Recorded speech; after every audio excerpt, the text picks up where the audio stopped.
Because of this, we saw it, we saw it. Oh, yeah, but there's so much, you can't stand it.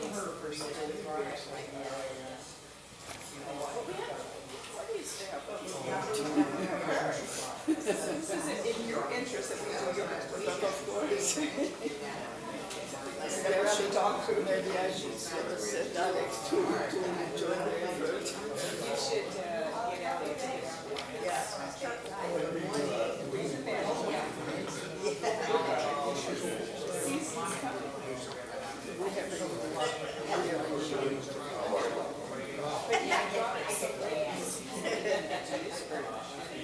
No, but it's operating. So, I talked to him this week when we got the email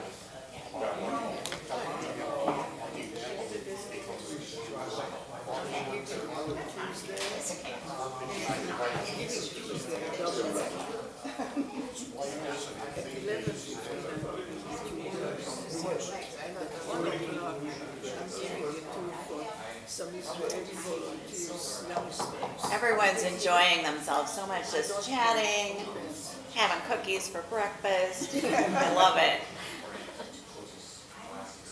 Shabbat Shalom. I'm Patty London.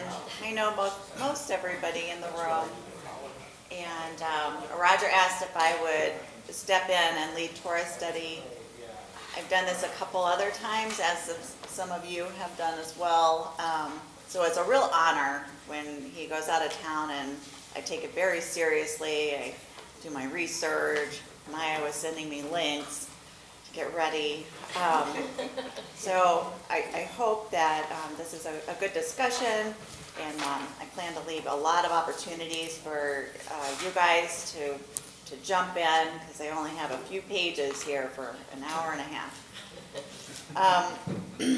So let's start off with thank yous from last week and this week, because Cindy sent these. Thank yous for bagel pickup to Sid for last week and this week. Thank you, Sid.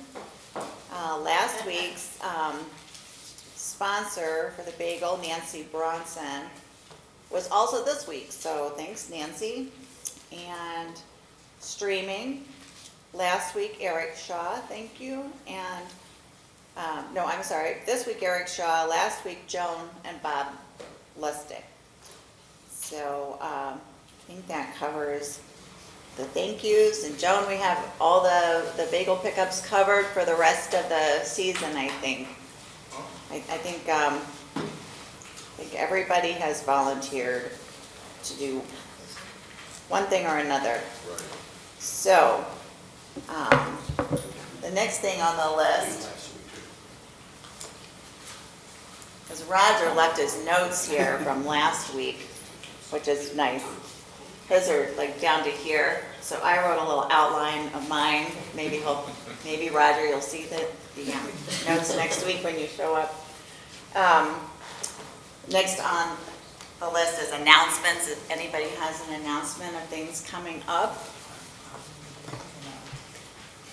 You know, I think in the Temple Times there's quite a few activities, and you're all welcome to join us on Zoom. I do the racial justice book discussion, but this month we're actually looking at a couple of videos. So that should be very interesting in light of what's going on in Israel right now. We're going to talk about the situation. We're going to get political, so I'll just leave it at that. Yes? If we're going to get political, I'm going to come. But let me ask you this. Are we or are we not meeting next week? Yes. We are. We are. For Torah Study? Yeah. Yeah, I think so. I think it's in the Temple Times that even though it's Passover, that we Okay, do. well, Joe, I'm on then, next Saturday, bagel pickup. No. Sorry. Oh, because of bagels, obviously. Oh, obviously, I'm free, she has me scheduled. Is this your April 1st We're contribution? meeting next week, but no bagels, obviously. Well, how about should I pick up some? Bring some matzah, we'll have some jelly. Hey, should I bring some matzahs? That's what we do. I'll bring some matzahs, how's that? Sounds great. I'll make sure to coach you for Passover. All right. And this year's too, please. Yeah, don't bring in the last year's from home. So, if that's all of the announcements, let's say the blessing for the study of Torah. Baruch atah Adonai Elohim La'asok b'divrei Torah. Sorry, got lost already. Blessed are you, Lord of the universe, who commands us this day to immerse ourselves in the study of Torah. Amen. So the portion for this week is Leviticus. You can imagine I wasn't real excited when I saw that. I was like, what am I going to do with this? But then, you know, as it happens, things start coming up, and I started finding some resources online, and also in the Robert Alter Torah that he published a few years ago. He had a really good breakdown, so I'll quote a little bit from him. The actual portion is chapters 6, 7, and 8. And just in general, I know Roger's talked about this before, but Leviticus is the center of the 5 books of Torah. And that seems to have significance. Like the editors made a decision to place Leviticus at the peak of the five books. Make it, in other words, a centerpiece of the Torah. Yet, it is nearly devoid of any narrative. There's really no story. There's no characters. There's not, political machinations that have occurred in the 2 books leading up to Leviticus, or Numbers and Deuteronomy later. So it is interesting that this is really reads very dryly, and yet for some reason the editors decided that it was important enough to plop it down right in the middle of our exciting narrative story. And I have some ideas about that, and I'll tell you what other people have said. This particular portion is dealing with different kinds of offerings, burnt offerings, Thanksgiving kind of offerings, guilt offerings, sin offerings, different rules for different offerings. It gets kind of gruesome. If you get into the nitty-gritty, they're talking about organs, they're talking about fatty deposits on organs, and where to smear the blood. It's not pretty reading. It's not poetic, and it's just not pleasant. But they thought it was important for one particular purpose, and I'll put this out here that this is a rather cynical reading, but from the perspective of the politics that we talk about a lot, like the historical moment when the editors might have been making decisions about what books to put in and where to put them and what order to put these stories in. If it occurred in the 6th century BCE, which is around the time that they speculate this was all compiled and kind of solidified into one holy document, that was after the fall, the destruction of the temple. I think that was 586. So if the Jewish people have essentially been exiled at this time, the Babylonians have destroyed the temple that they're talking about in Leviticus, that they're giving specific instructions about. Like a few weeks ago, they outlined exactly how to build the temple, where to put the Mishkan and the little watering base, and those instructions have survived all these centuries into other religions and kind of led into, like Arthur was talking about, the Catholic Church is based on these same instructions. If you walk into, Catholic Church, you're going to have the area where you dip your finger and do the sign of the cross, and it is in very large part the same structure right out of Leviticus. So we're in the middle of a diaspora. We're assuming these are people of the priestly class putting the documents together. Why would it be important for them to include all these instructions in the Torah after the temple's been destroyed and people are scattered? Any speculations? Judge? This was the reason for people to follow the code. Even though the temple was destroyed, they still have the procedures they were required to follow. And so this chapter of Leviticus, or Leviticus itself, was intended to provide a code that people were supposed to follow. So for the live streaming, Judge Friedman, or Stuart, some people call him Stuart. That's my name. I'll always be Judge Friedman to me. It's essentially said that this code, which a code of law, is the way I'm understanding your point, has preserved the functions that people are supposed to observe. But at this time, there is no temple. And when they're talking about the offerings and the altar, it's hard to imagine where they thought that this was going to occur. Where was this butchering and the bloodletting going to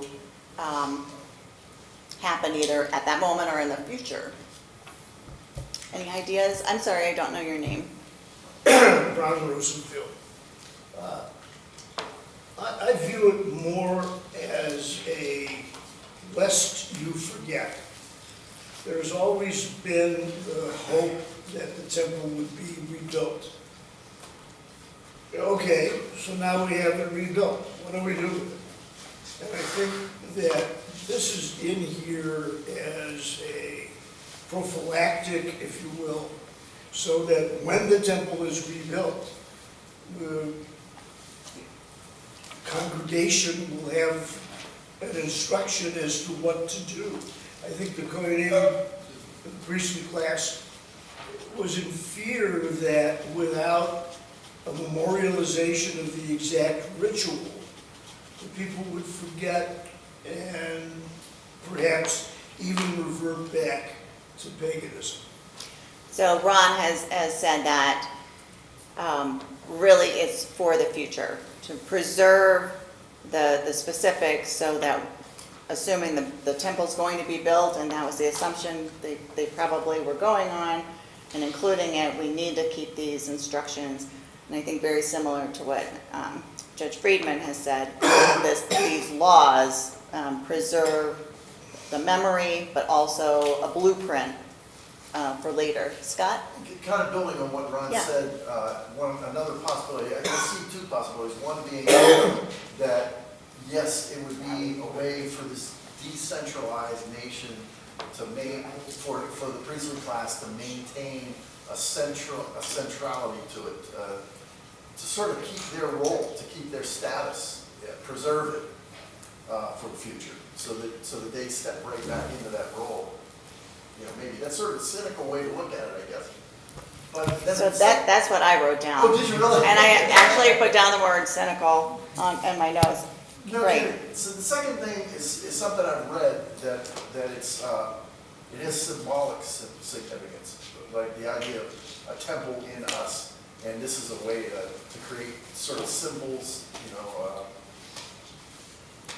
guess metaphors is a way. Okay, so not literal Right, acts right. later. So two possibilities, maybe both. Right, that's certainly where we evolved, and I know Roger's talked about that a lot.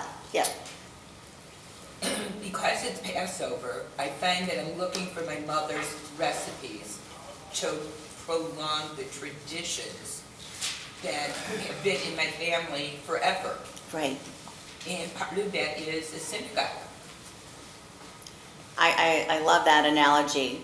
So what is your name, please? Ingrid Halpert. Ingrid has referred to the traditional recipes of Passover that we maintain from generation to generation, and you want to follow those recipes exactly because you want the same flavor that you remember, that just evokes those memories of all the Passovers of your childhood, or even as you were becoming an adult and your mom's still bringing her dishes to Passover. It does keep the tradition alive. I want to go back just briefly to what Scott was saying too, because when I was researching, I found a nice paper in a science magazine about human sacrifice, and a nice article about human sacrifice. But it was interesting. So the author proposed, this anthropologist, proposed that human sacrifice was a hallmark of evolving societies. Societies evolving into hierarchical, more complex structures. And the cynical piece of this is that even though we're not talking about human sacrifices here, the very idea of a priestly class sort of designating themselves in a very, very special role, like the only ones who are allowed to perform these rituals for the community and the community's safety and sanctity, that kind of solidifies their power within the community and makes sure that they maintain some job security for later. So that's the way I was sort of looking at the centralized position of the Leviticus as a whole, the whole chapter.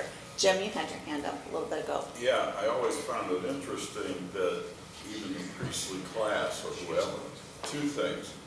Some of these rituals could almost be interpreted as pagan.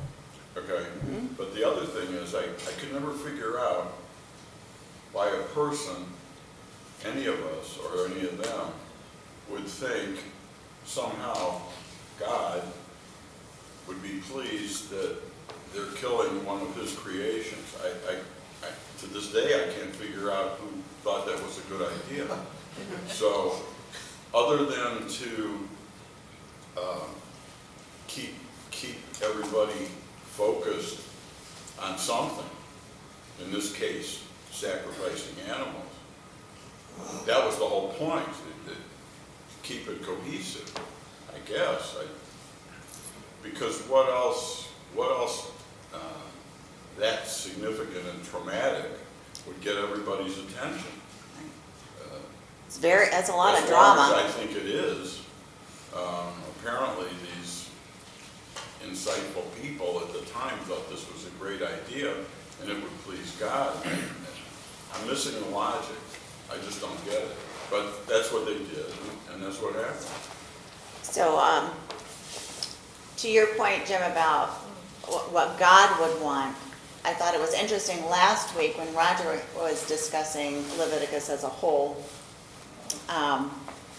It really was from the perspective of what is God's nature, that he requires that kind of sacrifice, that he requires these very specific rules to be followed.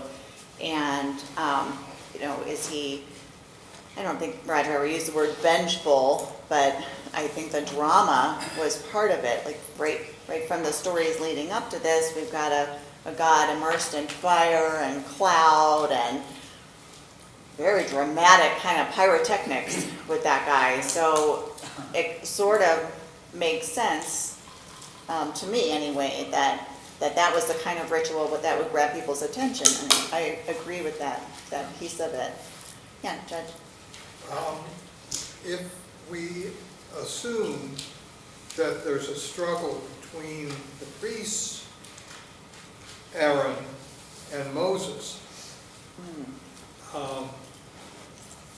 this is a sign that the priests, their Aaronic class of people, inserted this to enforce their own authority. I think that makes sense. Yeah, if you're an editor and you have a political motivation, you're going to make sure that your group has certain authority over and above others. I mean, Moses is certainly central. I'm sorry. And economic. And economic, right. Don't forget to bring me the 10% of your grain and the wine. You know, we gotta live. Patty? Yeah. See you left. Oh, Maya, I'm sorry. Thanks, Jordan. I gotta look left. Several years ago, in the Israeli press, there was a write-up that they managed to find the right, I don't know what, the right kind of the red cow. Yeah, the Because- unblemished heifer. Because the idea is that once you have the ashes of it, you can rebuild the third temple. So I'm just saying that this idea of repetition of the third temple is very much alive even today. For sure. There was a really good movie at the film festival a few years ago before COVID, and that was the theme, was that it was Israeli film, and they were trying to find the cow, find the red cow with no blemish, and you know, if you thought you had it, you kept it, watched all day, all night. I think that was very similar to the story that came out in the paper. Yes. I want to make an argument that the need to remember this was literally a matter of physical survival, the survival of the Jewish people. And I want to draw on a musical example. I know, Rabbi Klein likes to use music. I highly recommend listening to the following song written by Leo Sidran. That's S-I-D-R-A-N. S-I-D-R-A-N, okay. The song is titled "There Was a Fire," and it shows the fire in the middle of the woods. The lyrics go, "There was a fire, and the people were saved." And the story has to do with, there was a fire, a rabbi knew the right prayers. And by saying those prayers, the people were saved. And it's a wonderful song. And then, but the point being that and a name was spoken. Okay, the point is that there was a fire, and a prayer was said, a name was spoken, and the people were saved. And this happens again and again throughout the history, in a sense. That if we forget how to say the name, if we forget the rituals that we were talking about the other week that bring us closer to God, if we forget those rituals, we will be lost. The people will not be saved. So these rituals, that's how central they really are. So I want to counter that argument slightly, because I think it's that propaganda that we have to have these rituals. You have to take these steps exactly the same way all the time, or who knows what kind of chaos will be unleashed. Those are the kind of human nature needs for ritual that even if, and here I'm going to agree with you, we're going to meet halfway, I think, even if the priest, say, came up with these ideas so that they could kind of use power over the people and kind of corral the people to do what they wanted them to do, whatever that was. I think that people have this magical thinking built in, kind of hardwired into us, that if we do certain rituals, everything will be better. And if you can just hang on to hope and hang on to a positive outlook, because now you feel safe and secure, even if it's magic, that sometimes gets people through. I think we were talking about some of the Psalms in particular, of just like, if you just give me a sign, just let me know that things are going to be okay. I can get through this dark night of the soul. And I agree with you on it, but I didn't want to go into the detail, but apparently the story of the song is that the next time there was a fire, that specific prayer had been forgotten. But the new rabbi made up a new prayer, Okay. and the people were saved. So it's the importance, though, the key role of a rabbi who can bring people together and find a way out of the wilderness or out of Pharaoh's Egypt or whatever. Right. So we have found a common ground, I hope. I think so. That to deliver that optimism. Yeah, Gary. I just would like to quote from Leviticus itself. Again, chapter 6, what we're referring to. Yeah. The Lord spoke to Moses, saying, "Command Aaron and his sons thus. This is the ritual of the burnt offering." So my point in citing this is to point out that God did command these rituals. It didn't come necessarily from Aaron or the priests. These were God's words. from God. So, Are you telling us you believe that, or are you telling us that's what the priests wanted people to believe? What are you saying? I'm not making a judgment. I'm simply citing. That's what it says. So I'm simply citing here the reason for the ritual, because the ritual wasn't just made up out of thin air. It was commanded by God. I mean, there's a number of citations in Leviticus where the Lord spoke to Moses. All of this supposedly came right from his mouth. Right, so that's Moses' ear. my only point. These rituals didn't come out of thin air. I would say they didn't come out of thin air. You think they did? No, I don't think they came out of thin air. I think that if you examine anthropologically what other cultures were doing similarly in the Middle East in particular, there were rituals of human sacrifice and other kinds of sacrifice in ancient Egypt and in Mesopotamia. Absolutely. And Mesoamerica. Right. Interesting side note is that all these gory stories about the Aztecs and their different ways of committing human sacrifice were probably grossly exaggerated by Hernan Cortez, is what the archaeologists are saying. I mean, there is evidence, but not to the extent that in the letters that he was writing back to Spain. It seemed to be he was justifying his own slaughter, and also the need for more money and men and supplies, fighting against this horrible, but I digress. But that was part of my sacrifice research. But I don't want to deny that it says it came from God. And that probably has a lot to do with what Maya pointed out, that it survives to this day. There are plenty of Jews who believe every word in here is exactly true, and that if God said this, God said it. And that's why we do it. But I think they didn't just come up with it on their own, but I also don't know how God would have communicated to one individual. I struggle with that point. Ron and then Ingrid. On a slightly different note, and partially in answer to Jimmy's question, in all of these instructions, the burnt offering is reduced to smoke. Smoke rises. Yeah. It becomes invisible. In the human's nature of having to visualize an entity. God.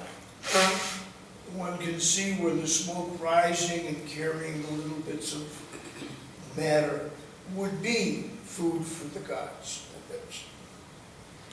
And As the a Hebrew practical supports you. The Hebrew is not just burning, the Hebrew actually is send up, is Yeah, the send verb. up, right. On a practical note, and in the absence of air conditioning, Or a fan. it would stink like hell in there after a day or two.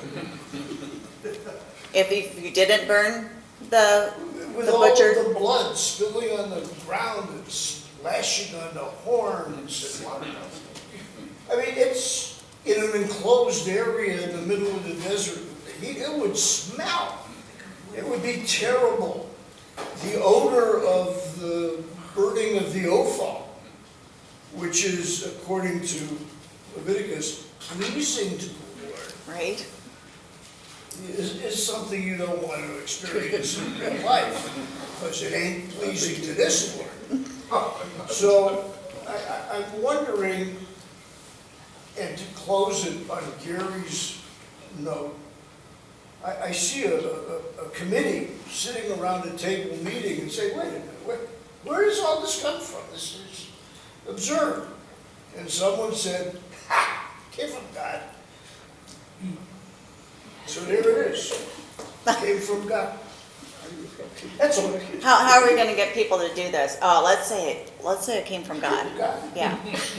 So Ron's made an interesting point about, the nature, the physical nature of smoke going up, and I just want to make sure people on live stream can hear this discussion, because it's very rich.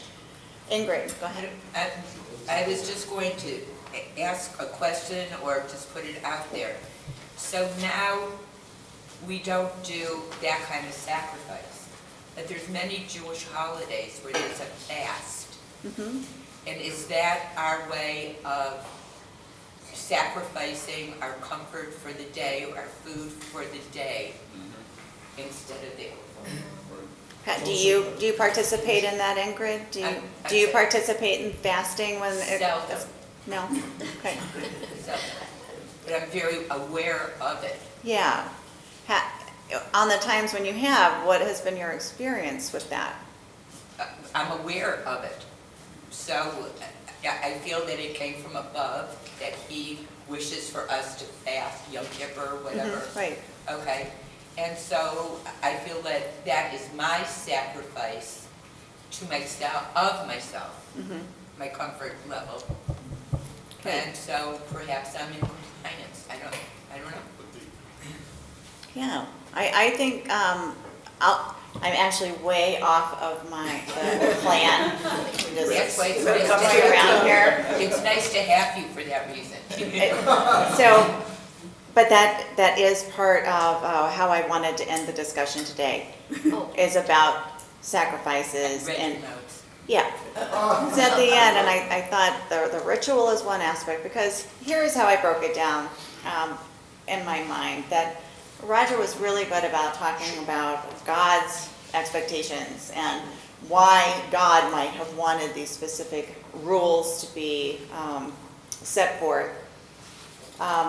He didn't really talk about the priestly class and any political motivation. He didn't really talk about human needs for ritual and sacrifice, which I split up into two different sort of categories. Not every ritual involves sacrifice, but the very act of ritual seems to be something that humans thrive on for the reasons that we just discussed about sort of the magical thinking.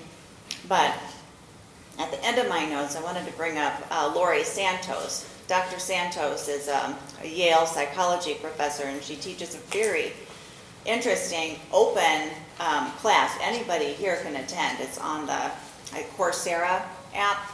So she studies like the art of happiness, and she has a podcast, The Happiness Lab, just digs deep into the science behind what gives human beings that sort of sense of contentment in their lives. And giving to other people of yourself, your time, your money, your energy, your attention. In so many ways, we can sacrifice from our kind of self-centered lives and find ourselves happier after giving to other people. If you're suffering from depression, there are studies out there that show quite clearly the act of volunteering, just getting out of your own head and helping other people, recognizing that other people have needs, which is why I think fasting is interesting. That the feeling of hunger isn't something I think most of us in this room experience. We have to bring it on ourselves. But there are children in the city now who don't have breakfast this morning. And it's good for us a couple times a year just to experience that sense of gnawing emptiness and realize there's people who live with this like on a regular basis. So that idea of giving of yourself, of experiencing a sacrifice is healthy and leads to happiness, as banal as that sounds. Scott, you had your hand up for a little bit. Yeah, I just want to say thanks for that last bit. That's very interesting. It's, data there, but that's not what I have to rewind for a second back to what Gary brought up and relating to the integrity and where this stuff came from. And these do not necessarily reflect my views or opinions, but You're only representing yourself. I'm going to kind of defend the integrity of what he just said. I read something this week, and I can't remember if the number was 351 or 651, but a significant number of words in, I'm backing up a couple parsha too, in Exodus that describe the building of the Mishkan are ancient Egyptian terms. There's either, I don't know if he's an archaeologist or an anthropologist, or maybe both, maybe a little bit of etymologist, because he analyzed these words, and Jim would be interested in this. They're very specific construction words that a builder of pyramids and things like that at that particular time, during the reign of Ramses II, and just in the beginning of Ramses III, but not afterwards. They understood these terms, and a builder would be able to build something based on this specific term, which makes it sound like, okay, even if it was written down later, this information was passed down very specifically and is consistent with the period of time that it supposedly was written. So, still, the source may be unknown, but it is consistent that it was created at that period of time. So it lends some possibility to the fact that it might have had that source. An Egyptian consultant. Perhaps, but the slaves who did the work would also know how to would know how to build that stuff. Right, that's the most solid evidence for there actually being slaves in Egypt I've ever heard. Yeah, I know. That's why I remembered it. I don't remember what I had for breakfast today, but I remember that. That's much more valuable. Yeah, Jim. Well, to that point, the Egyptians were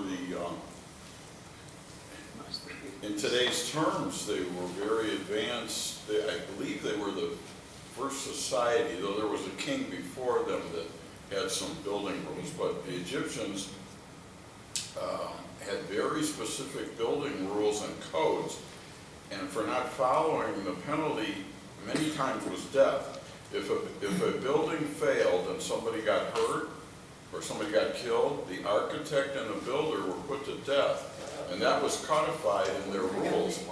And a lot of their building rules are used up to this day, simply because they work. Yeah, the physics of them. But they were very advanced in architecture and structure.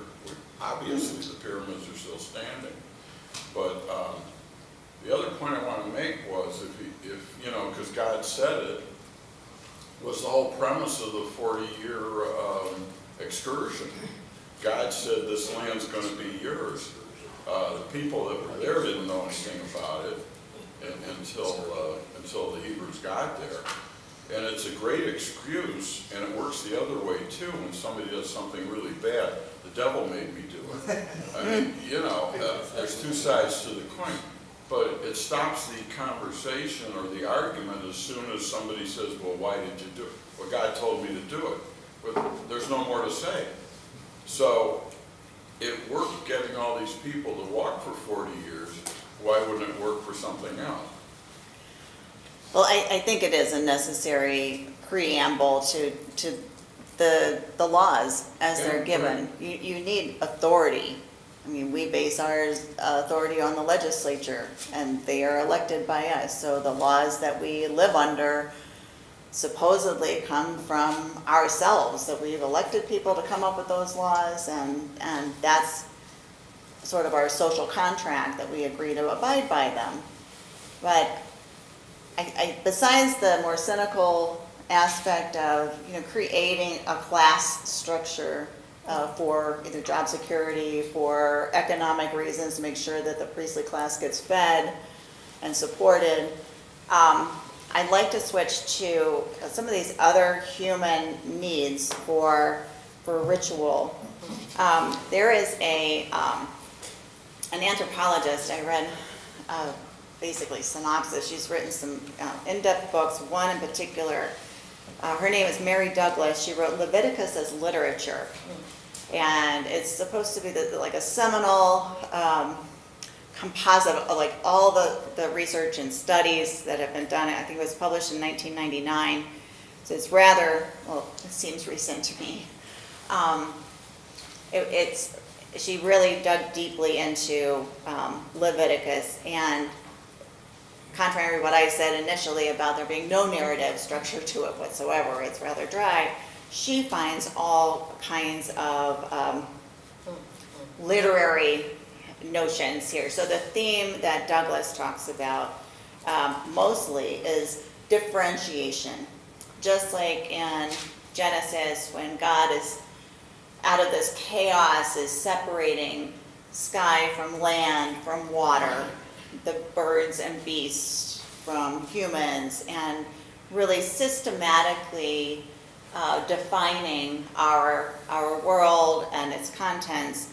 She looks at Leviticus in a similar way of bringing order to chaos. That if you think about humans now and then, we all live in a little bit of fear all the time. Things could go south very easily. How many of you guys lost power last weekend? I didn't know what to do. My devices were dying. I lit a fire when it got to 60 in the house. I'm worried about my fish tank. That was a little 25-hour power outage, and I'm thinking, what's going on? I'm gonna lose all the food in the freezer. We're all living, even if we're not in the middle of the desert trying to grow our food, we're all living in a chaotic world. And the idea that Douglas talks about of having some order, having specific rules that we can follow, obey, enact, that, or I should say execute. They're enacted already, but if we can just live our lives by these rules, we can keep all that chaos at bay. And some of the differentiation she refers to, she does talk again about the priestly class being a way to mediate or be intermediaries between God and humans. So without looking at it cynically, Douglas really says people feel good about this. People feel that with the mediation of the priestly class going through their ablutions and their specific rituals, that we are all safer and feel better knowing that they're in control, and as long as they do what they're supposed to do, our crops will come in, there will be water when we need it, and our lives will be secure. So I thought that's a really simplistic summary of what her book is, but I would like to read that someday and have a different feeling about this. So without any cynicism, she recognizes that this differentiation in groups between lay people, the priestly class, and the Creator is sort of necessary for this sense of security. So I think altar refers to her too. That's where I got her name and started looking at her work. What's her name, Ken? Mary Douglas. She's an anthropologist, and the book was Leviticus as Literature. And I think she's probably part lawyer because, you know, you really have to parse these rules out and think about them differently to find the literature. Vivian, I'm guessing you're going in this direction, but. take us there. Yes, because I'm looking at this as literature. This is also about rectifying misdeeds. It's not just order, it's the maintenance of order and how you do that. And we, you know, we talk about the evolution of from human sacrifice to animal sacrifice, and then to this more spiritual offering, which we've had this conversation Sure. with Roger, that this is the evolution of prayer. Moving to prayer, Moving exactly. to prayer, moving to law, and justice, which is really I mean, I'm guessing that you're going to discuss these chapters as a means to getting to how we are tied to the belief in justice over, you know, even over order, because we're never going to attain order. The order of the world is chaos. And I mean, that's where we are in these chapters, in the world, in our reality. And so where do we go, and what do we seek but retribution, reclamation, justice? Well, I wasn't going there exactly as a social, but I like the idea because instead of, I was thinking on a more individual basis. Right. Like as a human being, what are some of the things that we need to feel safe?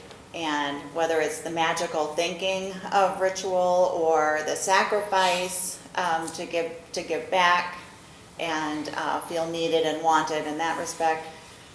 But on a social basis, to feel like justice is where these rules are leading. I think that's a stretch to think like how specifically Leviticus could lead to the social, I don't know, I'm thinking of the communion sort of offering or the Thanksgiving offering or even the guilt offering.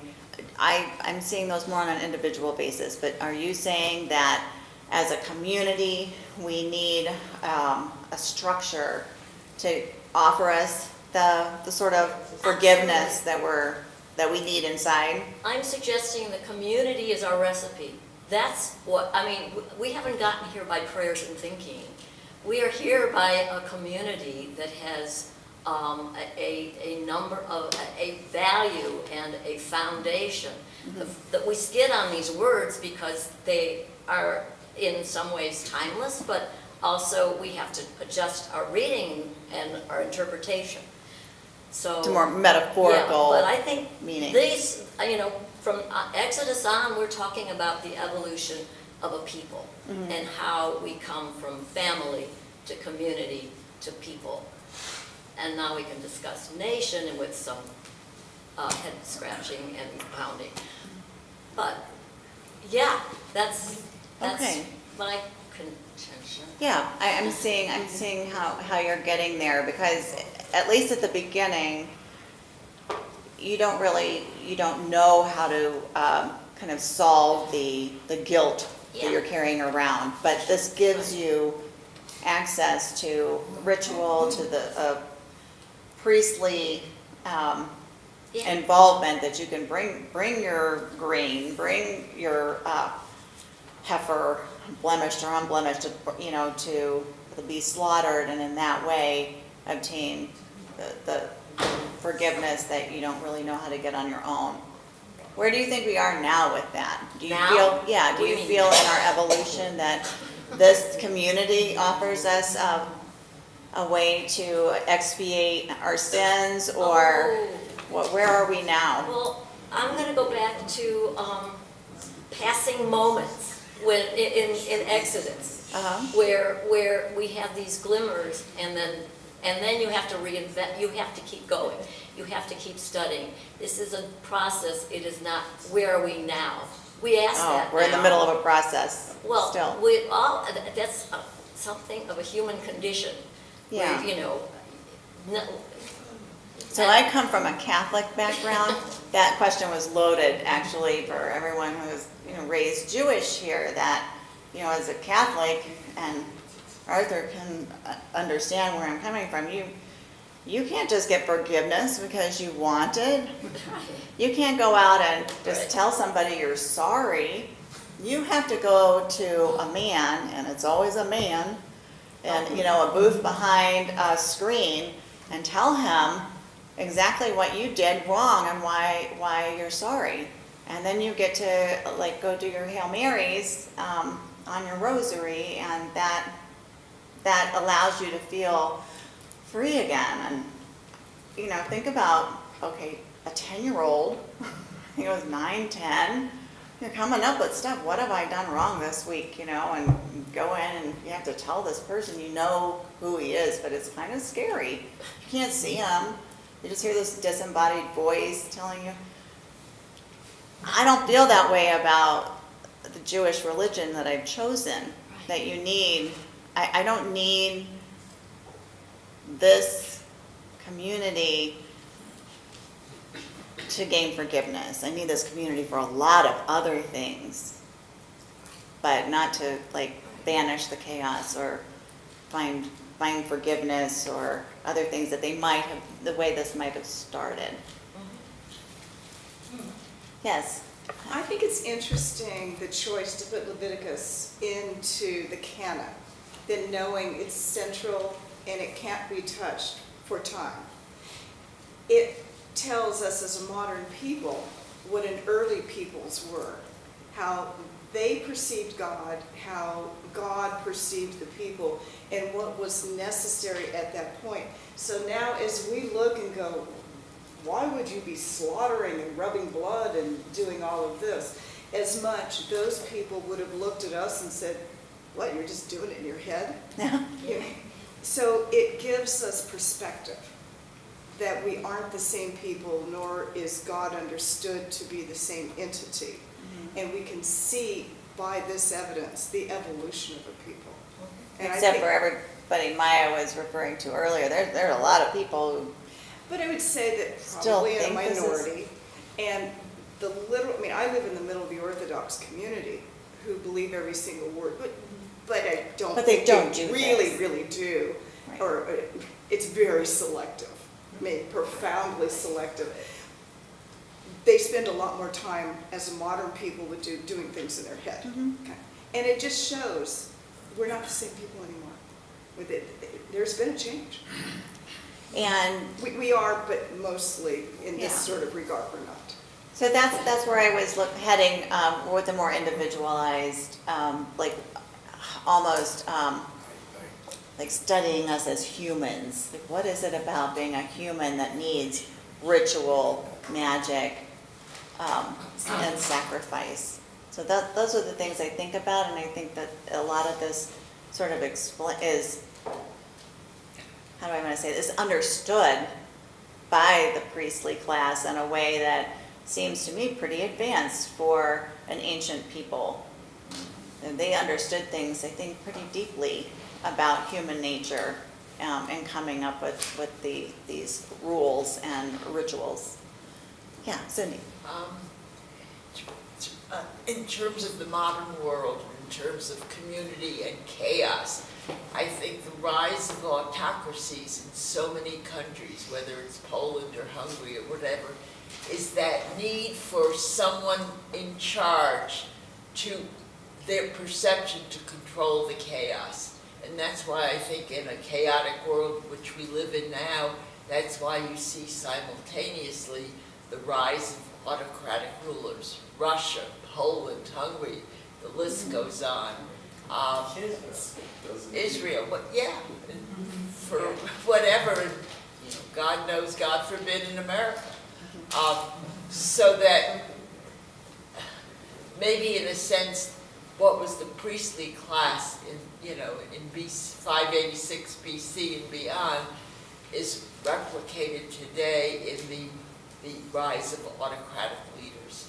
It's scary, but I think it goes along with the chaos that is also scary. So humans are just looking for comfort Yeah. that they don't know how to get on Not their only own. comfort, but direction. Okay. Direction. And that's, of course, what we're talking about, Leviticus is direction. And good construction regulations. That should be on the list too. That keeps down on the chaos. I think in Turkey, if they threatened to kill the architects, that they wouldn't have had such devastation. Or I should just say Florida.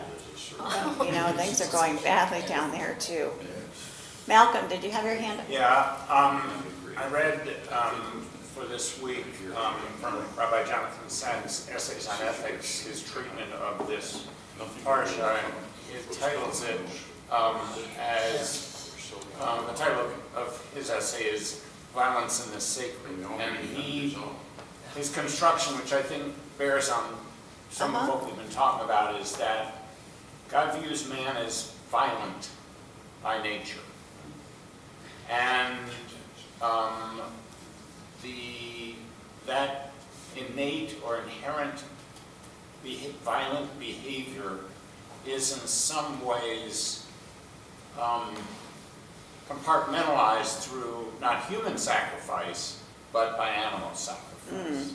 So these laws are a way to treat.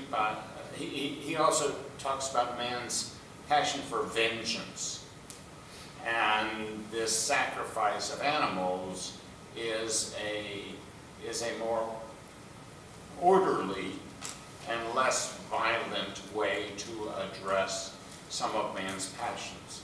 He goes on and concludes that, so in modern day, our system, our legal system, our laws, not the Bible's laws, but our laws are what protects us from this innate sense of violence and vengeance, which is in our nature. That really corresponds nicely with what Jim had said about why are people so drawn to this? Why does there have to be the blood? Why do we assume God needs us to kill something that He's created? It's in our nature. And maybe at times we project some of that onto God Himself being vengeful and violent, because that's a different idea than God looking at us like, oh, you're violent. Well, you created us. I do want to read outside of our parsha on chapter 10. That one little story. It's barely a paragraph, but I think is unique that will add something to this discussion of violence and sacrifice. God's nature or human nature. So this is the story of Aaron's sons, Nadab and Abihu. Now Aaron's sons, Nadab and Abihu, each took his fire pan, put fire in it, and laid incense on it. And they offered before the Lord alien fire, which he had not enjoined upon them. And fire came forth from the Lord and consumed them. Thus they died at the instance of the Lord. Then Moses said to Aaron, "This is what the Lord meant when he said, 'Through those near to me I show myself holy and gain glory before all the people.'" And Aaron was silent. It just, it's sort of gut-wrenching to me. It's like, you know, these two young men are, they're excited. We've got all the rules. You know, God's just told us how to do this. I'm in. I'm one of Aaron's sons. I'm gonna bring fire and incense, just like I was told. What is this alien fire? Where did they get it? Why was this fire different than another fire? What's the point of killing these two young men? And the answer is? I'm sorry, Nita? And the answer is? Well, I'm waiting for more discussion because I only have 3 pages. I've always hated this. It seems so unjust to me. Like, what kind of God is this?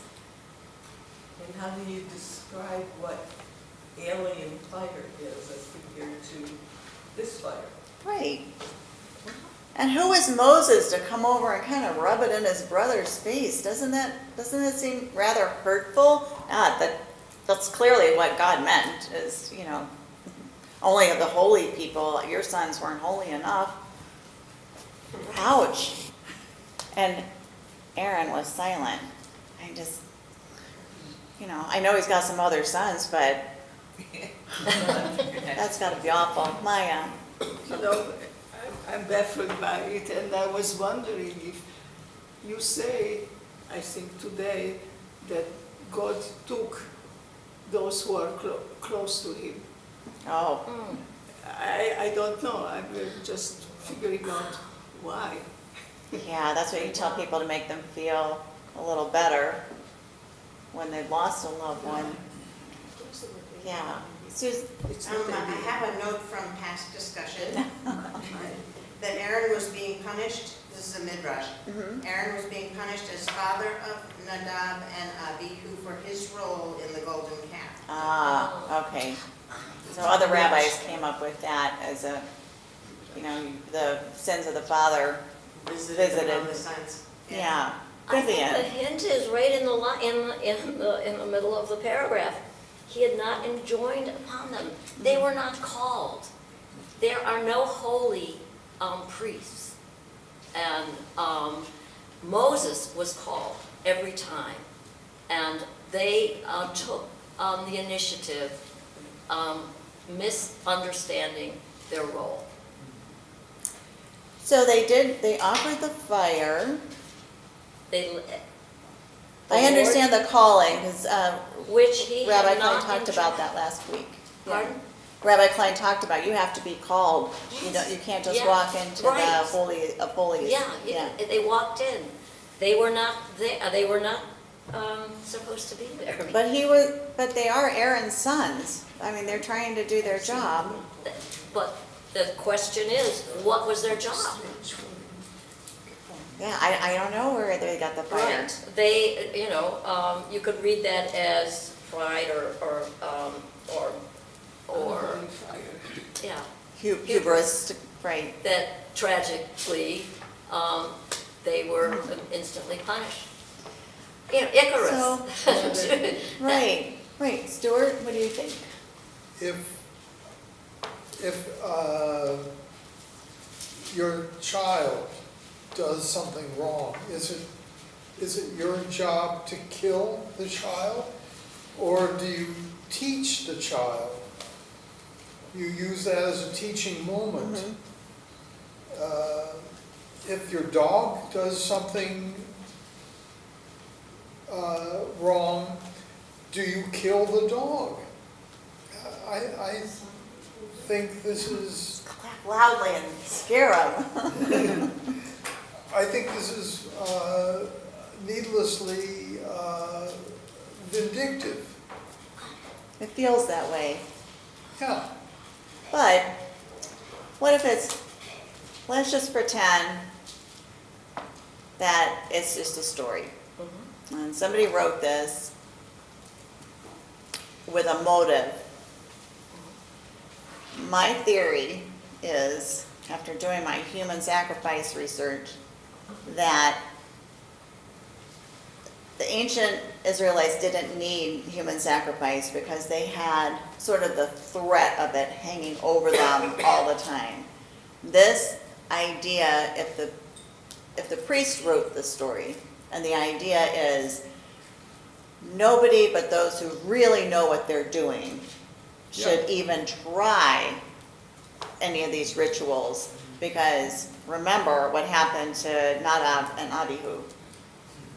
I think that it is a teachable moment and a harsh one, but I think the priests are really solidifying their role. So nobody should don't even try this. Even if you read the instructions, you're not the holy class. So don't interfere, or you'll be struck by lightning. Rather harsh, I think. I think it's akin to the people who were killed because they tried to rescue the ark when David was carrying it into Jerusalem. Right. That's another example. Exactly. There are some human sacrifice stories in here. There's two. There's the guy who promises to God, give me something and I will kill the first thing I see when I go back in the house. Where is that from? Is that from Lot? Is that? That's Oedipus. Oh, yeah. Judges. That's Oedipus. No, not Oedipus. It's Judges. It's in the book of Judges. Judges. Who does he see when he opens the door? His daughter. His daughter. I don't remember when we talked about this. It was a while ago, but I was just like, oh yeah, he did. He sacrificed his daughter because he promised God he would not sacrifice his daughter, but would kill whatever. I don't even think he says whoever or whomever. And the other instance is King David. My least favorite characters. Here's another bad King David story for you.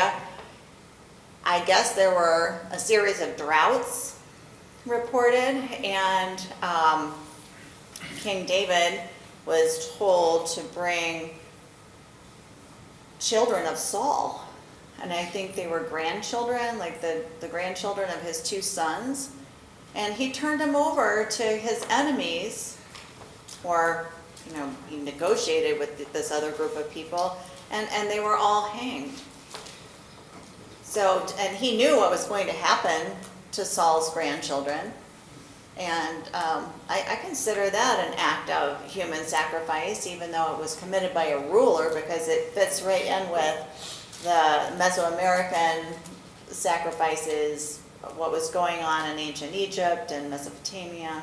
The rulers were the ones committing, not necessarily the priests, but oftentimes the rulers dictated who would die when. So the Bible's not free of ugliness like that. Yeah, Ron? I think chapter 10,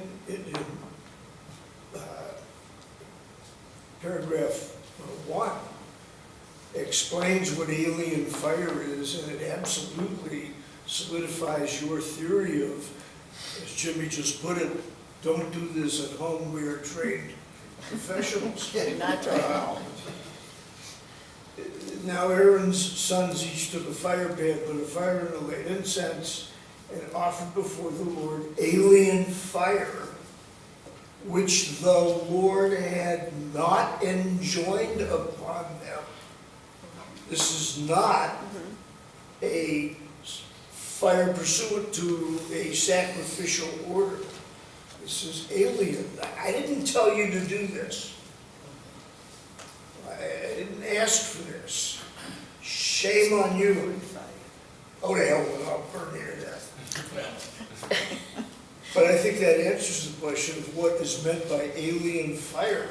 I think it explains it right here. That's what Vivian was saying. They were not enjoined to do it. Right, Vivian was saying the fire wasn't, they weren't called to bring the fire, so whether it was a matter of timing, that's not when God wanted the fire or the incense, or that's not the kind of fire that he wanted. I think there's a purpose, obviously, for it to be included in here, but it's also, if you just read it as its own little story, it doesn't make for a kind version of God, an understanding version. Yeah, Gary and then Scott. We're looking at this relatively, modern versus ancient folks. I think in biblical thought, ritual crimes were very dire. And I think that's why the two boys were killed. The fire was fire coming from God. God's presence was enough to induce the fire. The fire that killed them? Well, the fire that killed them ultimately, yes. The boys were not really, they irrigated the ability to have their own fire. That's why it's referred to as alien fire, because the presence of God was enough to create the fire that's used for the burnt offerings. And I think that the crime here was the crime of not of bringing their own fire. Starting a fire. From God. So I Does, think is that what they talk about, where the actual, I know they want to keep it going, the fire on the altar is sort of, they try to keep it lit at all times. I don't remember reading where the fire initially came from. Well, I don't Just think that it's not to go out I don't ever. think that fire is the same as the eternal light. The fire comes at a time when they are doing their burnt offerings, and that fire comes from God. It's not supposed to be what they are terming alien fire, fire brought from outside the tent of meeting. Well, on 6:6, a perpetual fire shall be kept burning on the altar, not to go out. Yeah, just before that, every morning the priest shall feed wood to it, lay out the burnt offering on it, turn into smoke the fat parts of the offerings of well-being. That they go bit by bit, each different kind of offering. Well-being, there's the meal offering. And it doesn't really say where this fire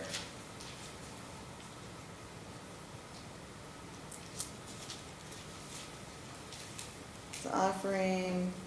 I think No. it's more the location, like this is a sacred place versus the alien fire that is not in a sacred place or not a sacred source. Okay. Maybe it was earlier in Leviticus that we see where the fire first gets started. But by chapter 6, it's going, and the instructions are just to keep it going every day without going off. Well, I think it's implicit that the fire originally came from God.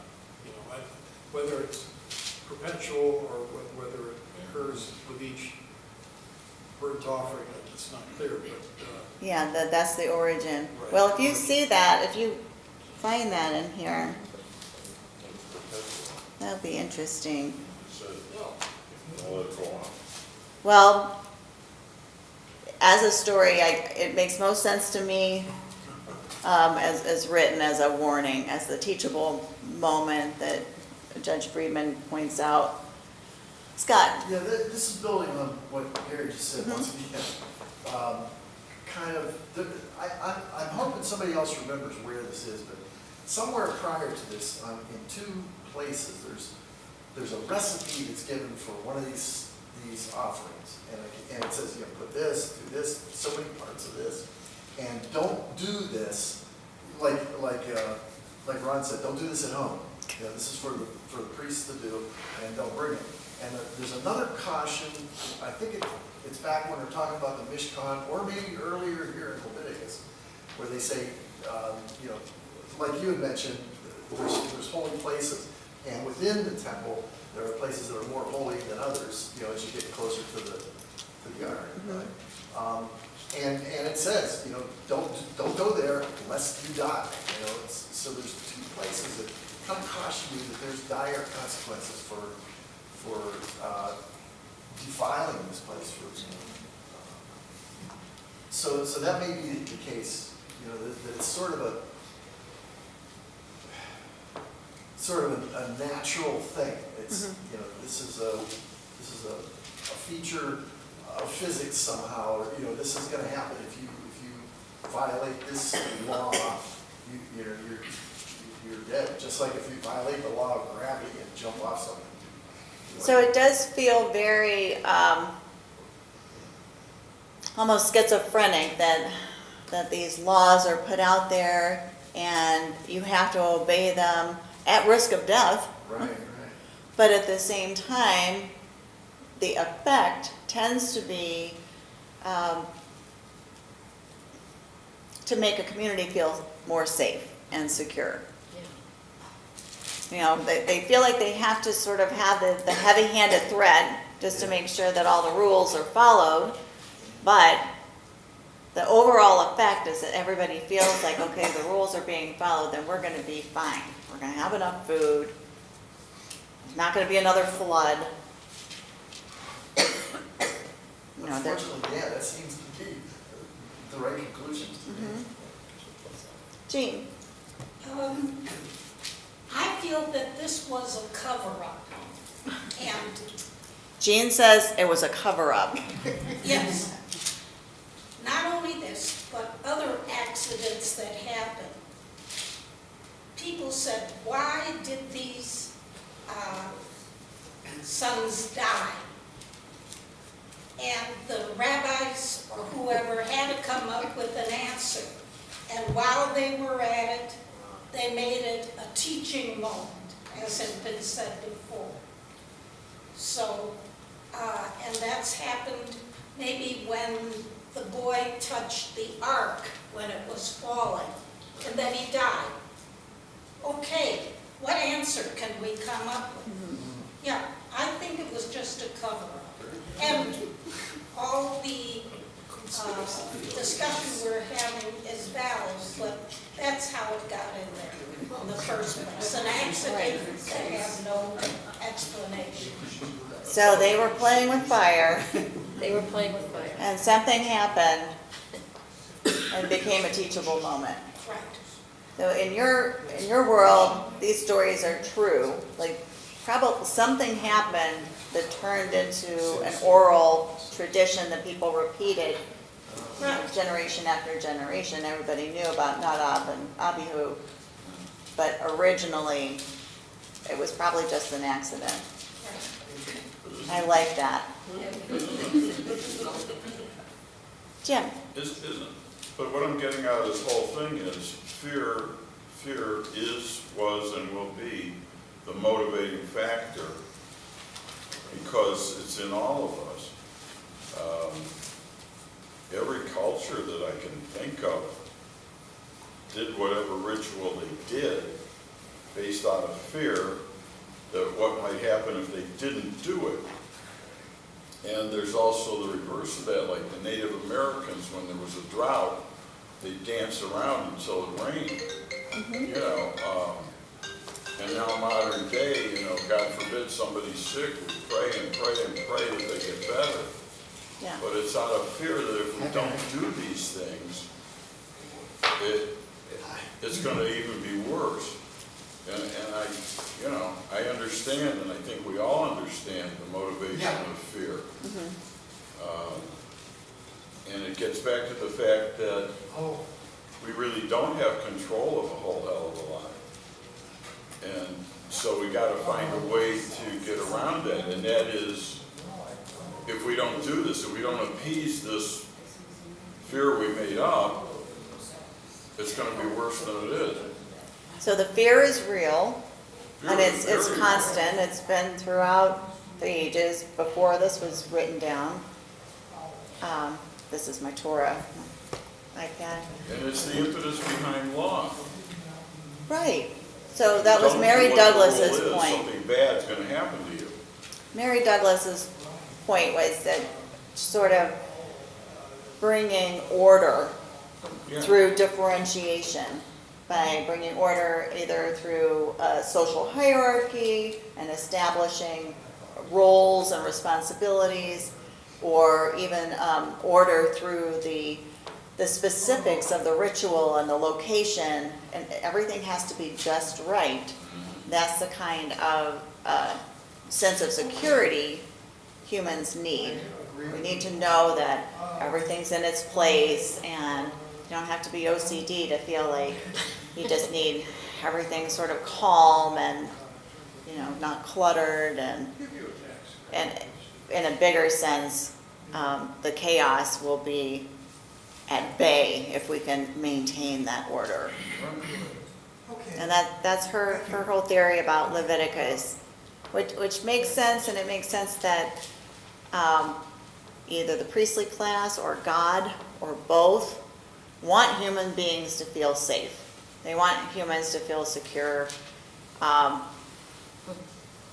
Society will function better if we're not acting out of fear all the time. We have rules, we have a social contract in modern day that's supposed to make us feel like we live within a society of laws.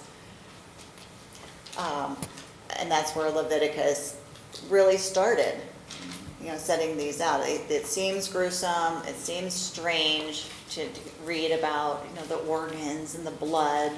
But I think in a society that was much closer to the source of its food, the slaughter itself is not as shocking maybe as to us who, pick it up at Heinen's.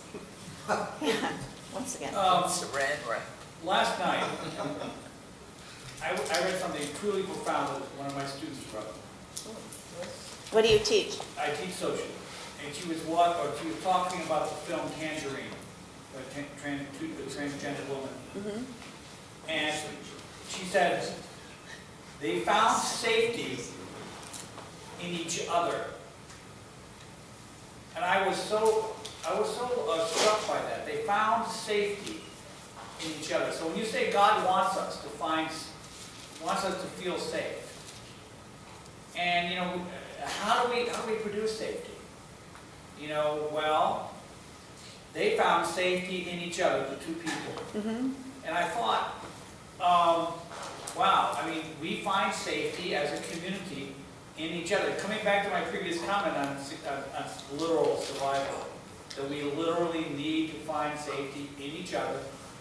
And, one way we do these is through various rituals, but as we talked about earlier, the rituals have to change. They're not going to be exactly the same ones. Right. The prayer may change a bit too.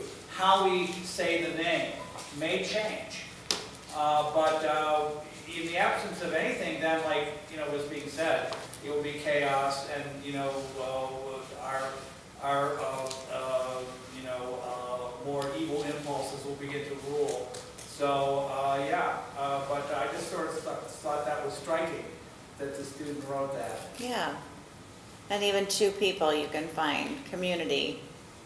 Yes. Well, Candy mentioned last week and in prior weeks, she's concerned about the Torah, like staying in the ark during services. And Scott, were you and I talking about this months ago?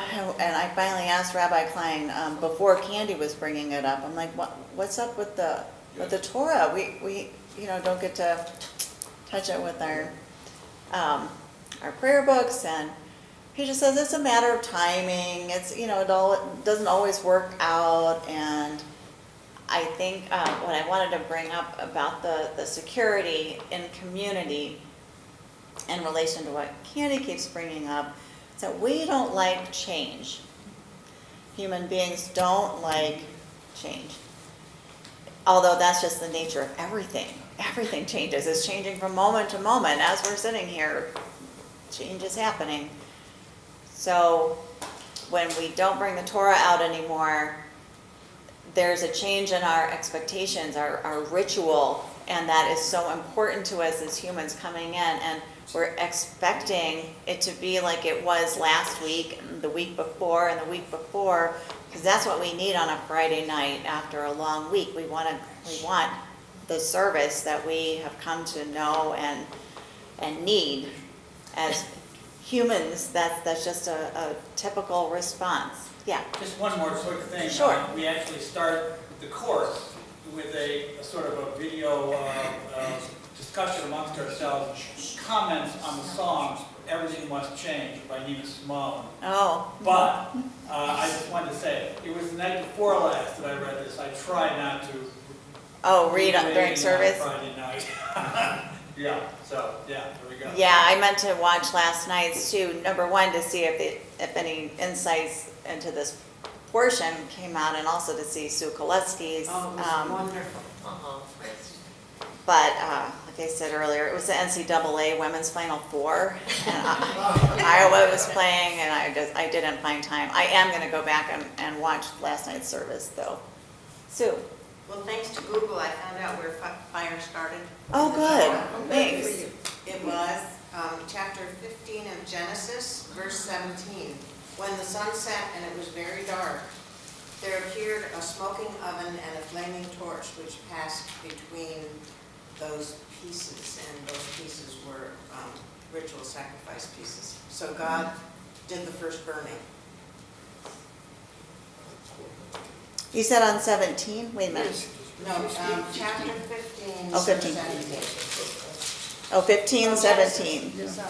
Oh, got it. There appeared a smoking oven and a flaming torch, which passed between those pieces. That's interesting. Do you think the pieces were a burnt offering? Yeah.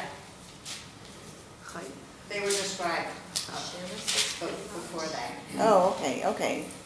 Oh, there's the heifer and the she-goat and a ram and a turtle dove. Ah. Well, maybe there was some necessity for humans to justify killing God's creatures because they were hungry, and it seemed like the way people have always been, so they sort of build it into the story that, God wants us to eat these animals, not just take care of them. There's further authority from the initial spark coming from God on the burnt offering. And Exodus 40, 38, or 37, 38, for over the tabernacle, the cloud of the Lord presented by day, and a fire would appear in it. So obviously it is the Lord's initial spark of the fire on the sacrificial altar. At the end of Exodus, because that's just before where they start putting the temple together. Yes. But after the destruction of the first temple, the second temple was built. Where did the flame originate at that point?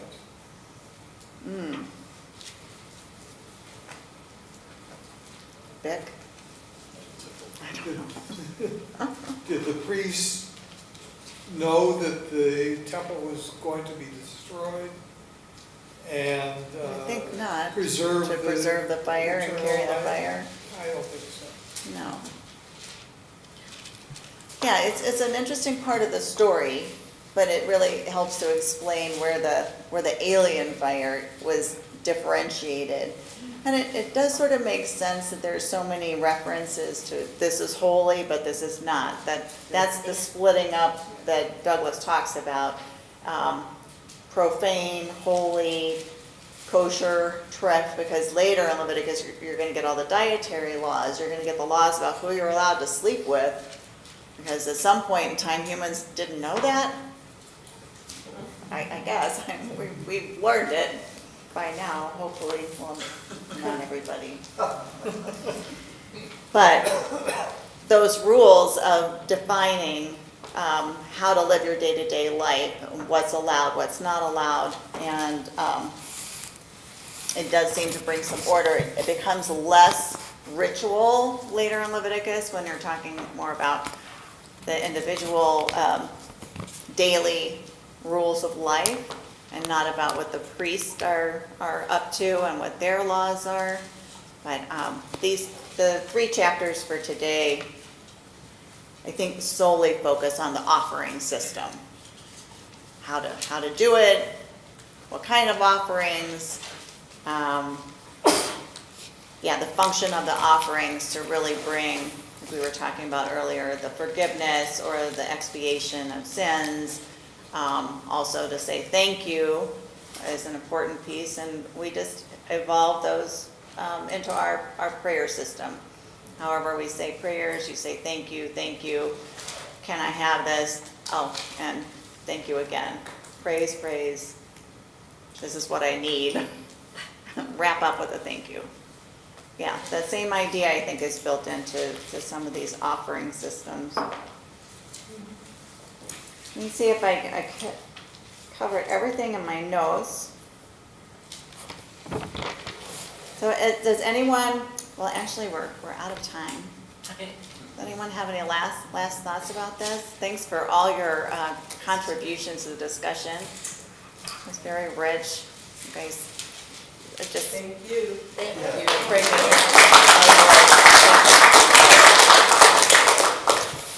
And next week, we do have Torah Study next week. Happy Passover. Clean out your cupboards. Oh yeah, you're supposed to burn it too. Your crumbs, burn your crumbs.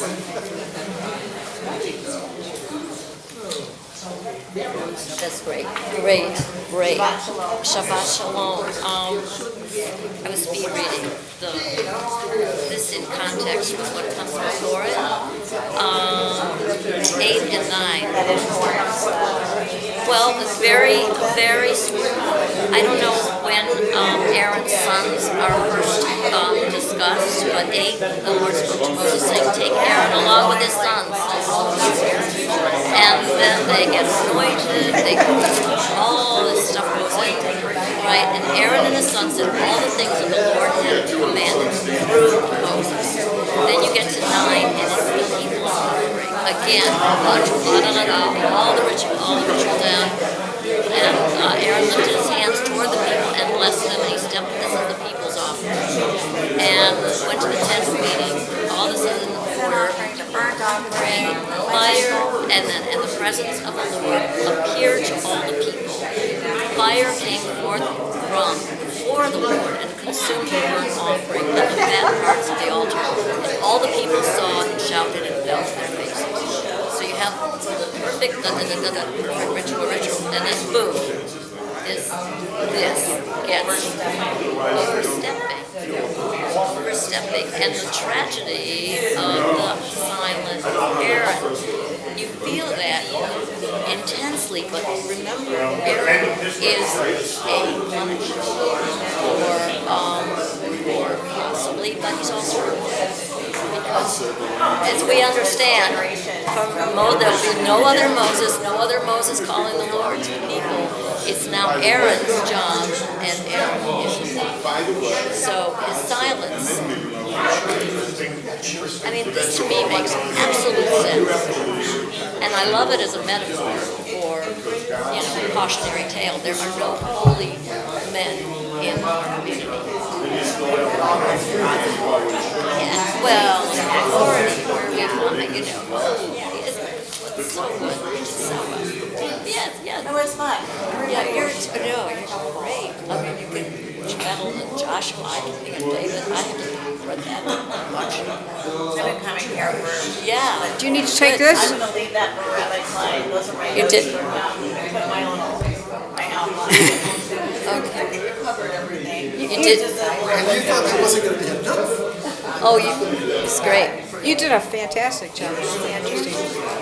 And as far as bringing out the Torah, I think we understood why COVID couldn't, but I think we need to have it brought out, and we need to get that idea to the clergy.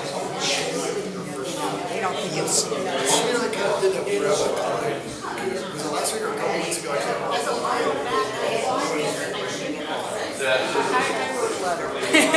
To all the clergy. What I think we need to do is try to make it just more inclusive with everybody. I would love to see people. That's the way it feels. When you leave that area, walk around everybody and happy to like unhappy. That is. And just I told him it's like a little celebration in the middle of the service. You can get up and you don't want to see that. Right. It has become, because of COVID, we didn't get a good doing the prayers. Yeah. It should be more about So that's what I'm hoping for. Yeah. Good ideas. I like that. Forget about the others. Yeah, we don't really do that much. And I'm sorry that I didn't know the story in Judah. I only immediately thought of Oedipus, who, when he returns to Does he Scotland, kill a child when Oedipus comes he's home? told to, he makes a promise that the first person. So that was, I didn't know that. Maybe it's one or the other. Like Well, they could have, yeah, right. Sorry about that.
She also makes, so we don't know a lot about the free exile.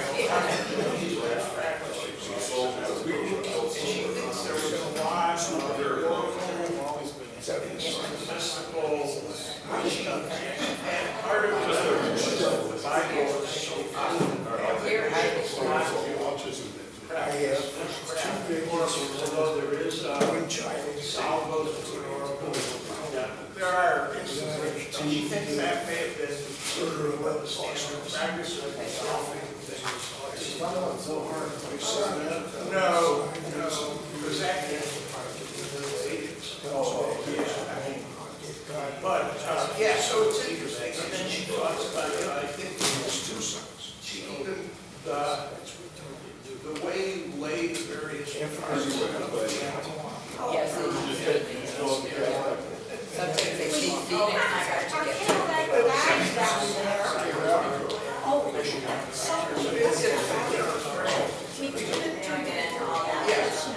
there, oh, I'm looking forward to the holiday, but because he said, yeah, and the second guy said the same thing. so don't find the hour. So we got him, 6 years newer. Looks exactly the same.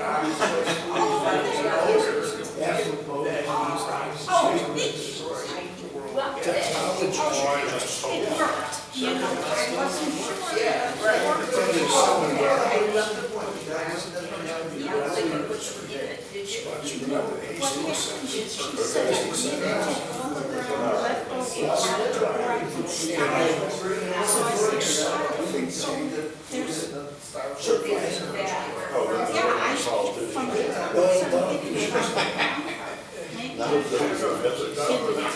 And the woman presented. Oh, adorable. Yes, Doing. yeah. Relative to 6 hours and 15 minutes. We spend a lot of money to feed animals that are absolutely worthless. Got too many animals, and so, you know, people were eating. None of this.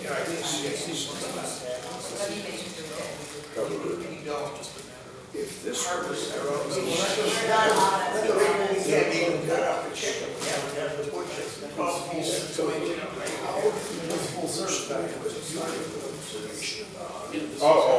Can be disseminated in this other realm, the AI realm. There's no control.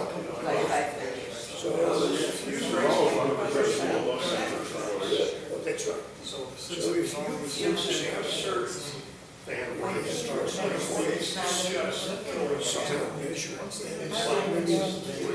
Okay, this is what I get, my phone number for you, and that is in the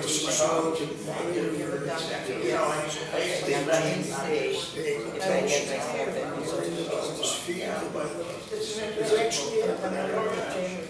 that information is not confidential. And So, and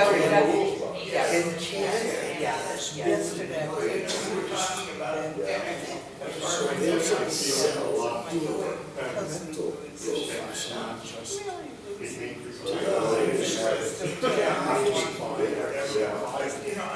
to do it. That is very interesting. No, but the question is, she was a Susan. She was in the office. Moderator. Yeah. The moderator. my old house. I've been in my house for 20 years. I had a broken water pipe. It was just.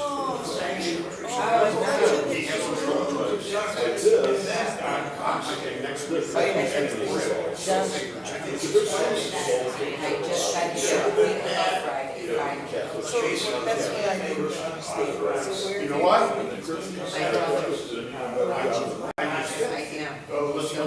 I was hoping the thing, I didn't see him, so I wanted to put this as an event. I was hoping. Based on what you know and understand today, absolutely. Because you have to remember, Yes, you said. this came up here. I'm usually here, and I'm part of a family, and not mine. Every year, it goes to I don't know. I knew you were running with that, I didn't know where you're talking.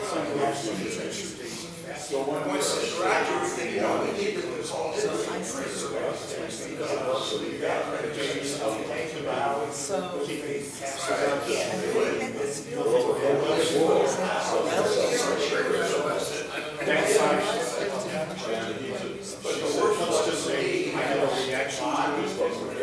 given the fact, I said, I understand that, there's no way to say whatever. So one of the things he did was to A majority of the world has no right to move. and in the end, which I And ergo, as if, you know, a lot of disturbing, you know, so it's So, these chapters. These chapters, these, I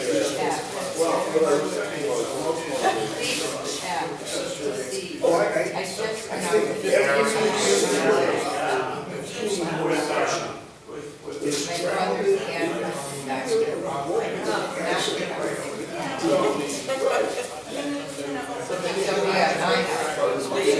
so if you want to, you know, It's a good example. National Constitution. No. I look at it, these are lots of. Take a little bit of matzo meal, put it in a dish and mix some water, and wait about 10, 15 minutes. It turns to cement. I have a lot of respect for the Yeah. discipline that they have. I have a lot of respect for that. Okay. Have a good Pesach, guys. I still wrote. Oh, did you hear? Did you hear what I said? I wrote that to do, but I don't know the name of the road I'm in trouble. Oh, no. Not either because So you're walking. where's and you're what's the not- easiest way to Right, get right, there right. from Okay, saying, so still, Yeah, Are you, I oh, just So know was Carol, so well, was I'm Carol. He was on the board for a Cedar while. and Gates Mills. with me. Oh, And that's the okay. only reason I Do you know where read we're it. talking? Okay. But they had to get somebody. Okay, I mean, that Okay. general, And he's if called. you take Cedar, So- all he the way certainly to is. Gates Mills, Yeah, So look maybe on the they'll left, stick around. and then there's a cut through street, on the left, yes. correct. Well, it You appears. just follow it all down, appears the name is, of the road changes. something light. Ben So, North. Yeah. Long Ridge is where I am, He's quite at the corner house. And what is the original name of the road But as he's I very turned good. around? I think it's Marshfield, Yeah, I did too. I think. So is it the first left after, God, there's no end. Yeah. as if I were going down to His Woodbine? father Correct. was Okay, engaged to You're a at friend the of left, mine's and you're gonna widow. make a left, and then an And before they could immediate get left. married, his father And then dropped follow dead. And you're on which side, right or left? They couldn't, the story I got was he had some Really? strain of pneumonia that I they may couldn't be stop. late, in fact, I'm sure I'll be late, but I will be. I We don't will know. have a place for you. We call it for Yeah. 5:30. I think they were supposed to get By married the for time about it 2 time, weeks. exactly. And then Barbara, I don't know So if you know that's Barbara. Maybe 6:15 by the time I get there. Okay, well, I heard she's a top I golfer don't in want Buffalo. people to think, So, okay, you so, don't need you know, I was talking to her, she said, I'm not trying Well, to get. go ahead, we're in front or something. How about a halo? it always goes to Halo. And what kind of road? Community Stanley. First year, yes. Stanley was my next The one. next year, God will, he will make a chicken. Okay. And was surprised. You know, it was very good. honest, As his father was. was Which his father was another She son told of orphan, done well. about 100 Anyway. degree approach. So one day, Stanley says, I want you to join the Builders Association, I want to be in the dinner. She just did a little bit. So we go to the dinner. Let us run with it. Because I was building. That's another way to do it. I enjoyed that because there were people who spoke here who have either spoken very little or not at all. And I spoke to her, and I said, this was unexpected. Yeah, she did a nice job. She took it, Jefferson did her research and spent time. She's not stupid. I never said that. No, I mean, I said it the wrong way. She's a very bright I woman. don't know her very well, but I know her from here, otherwise I would have but, you know, I think she did a good job. She, you know, she comes to some things in life from a different angle than I do, no question about it. But that's Her fine. life is different. It was different than yours. Well, I'm just saying, I don't know her, as I said, I don't know her. I don't know much about her background. She has said publicly here, I didn't know that she was Catholic at one time, converted. I had heard that and I said, okay, I am now That's fine. informed. I am now informed. I'm just, I'm a very old fuddy-duddy. And when I saw that she had a tattoo, I said, okay, this is Rabbi Klein, something moved in us that anybody who wants to move can come here. And then when I heard she was Jewish, and that this was a conversion, I said, okay, shows you how dumb I am. Just didn't know. No, and you and I have come to the places we are at our ages, in our 70s, different ways, but we saw things that got us here. What I lack in the discipline that the Orthodox have is, I can't not presume to speak for you, but my daughter and my wife have told me, my daughter was team leading on during my 6 years in the military. My wife says, where I have discipline now, she can piece it back to 10 hug, you will do this and you will like it. I spent 2 years in the military also. Yes, you did. That was an interesting experience. Well, were you a doctor person then? Wow, I would have thought that they would have made you stay for 4. No, doctors had a 2-year obligation. I mean, you'd stay for longer. They tried to. Oh, they tried hard to get me to become a permanent, what do you call it, lifer. Yes. Yes. Career soldier. Yes, well, not a soldier. I was, see, physicians. A career physician. Physicians are not in what they call the line, they're not line officers. They're medical officers. That's different from a line officer. And but physicians certainly can be military, full-time military. There was no way I was going to do that. No, there was no way. Financially or any other way. I don't know about you, but I went because I had to. No, of course. So did I. We both won the lottery. Or Well, whatever. mine wasn't a lottery, because physicians at that point in time during the Vietnam War were being, brought in, not because you want to. I tried to get out of it, I mean, by going to doing something else. I would have been happy to be on an Indian reservation, but it wasn't because I was anti-war so much as I just didn't, military life is not for me. But anyhow, I got into the military. I was in the Air Force, so it was okay. I mean, it was a 2-year stint, and I got through it. I met some nice people. It was okay. I didn't have to go to Vietnam like a lot of doctors did. Well, but in some cases, the frontliners were the medics, not necessarily the physicians. Yes, the medics were definitely on the front line. And most doctors were local, tent hospitals. Mass units. They were mass units. I was a part of a mass unit. They didn't call it a mass unit. It was a portable tent hospital. You don't want to get into all this stuff. Well, I'm familiar. It's like I'm always interested in how people like you and me got to where we got to. Well, I was... Because law school got changed. Law school and undergraduate school got delayed because of Vietnam. Because I was very involved